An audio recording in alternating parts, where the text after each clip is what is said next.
Un matériau d'origine locale, écologique en plus, la paille est de plus en plus utilisée dans les constructions et pour promouvoir ses bienfaits, le collectif Paille a décidé d'organiser des journées portes ouvertes ce vendredi et demain dans la région. Bonsoir Vincent Tellier. Bonsoir. Merci d'être avec nous. Comment vont se dérouler ces journées? Les personnes intéressées vont se rendre directement sur site? Non, on est encore dans un contexte Covid, donc nous demandons aux personnes de s'inscrire sur le site qui est dédié.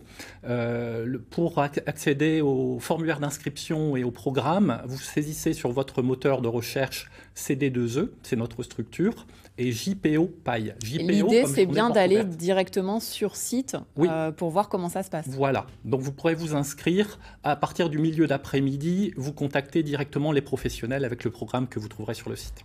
La paille, elle est utilisée pour isoler les bâtiments. Quels sont ses principaux avantages ? Alors, la paille, déjà, c'est un matériau biosourcé d'origine locale. C'est le seul matériau biosourcé qui soit utilisable directement en sortie de champ. Il protège à la fois de la chaleur et du froid. Donc le froid, tous les autres matériaux le font, mais en cas de pic de canicule, ce qui arrive de plus en plus souvent, avec la paille, vous êtes également protégé.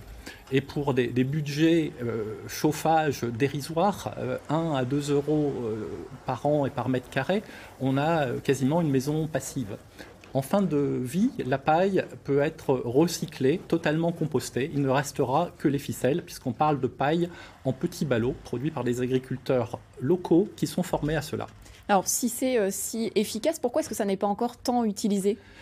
Eh bien, le changement prend du temps.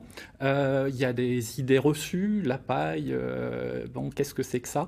Donc nous nous efforçons de sensibiliser à la fois des collectivités qui peuvent être intéressées par des bâtiments paille et aussi les professionnels de la construction. Nous formons, ça s'appelle une formation pro-paille, sur 5 jours, à la fois des maîtres d'œuvre, architectes, économistes, artisans du bâtiment, menuiserie, charpente, bureau d'études à la construction paille. Et d'ailleurs, avant-hier, nous avons terminé une formation avec 14 nouvelles personnes certifiées pro-paille, ce qui porte à 120 le nombre de personnes formées dans les Hauts-de-France. Alors, on n'a pas beaucoup de recul, vous le disiez, mais est-ce qu'on a des règles de construction bien précises quand même quand on choisit d'utiliser la paille? Oui, tout à fait.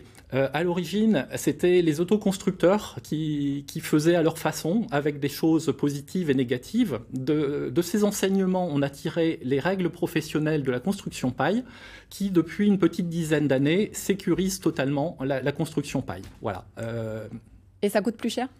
Alors, pour l'instant, bien que la paille ne coûte pas cher du tout, un ballot c'est 3,50 € pour la construction, il y a de légers surcoûts parce qu'il y a encore peu de personnes qui sont formées, il faut massifier les techniques, donc on peut considérer un surcoût de 5 à 10% à peu près. Et on imagine que ça va se développer. Merci beaucoup Vincent Tellier d'être venu ce midi sur notre plateau.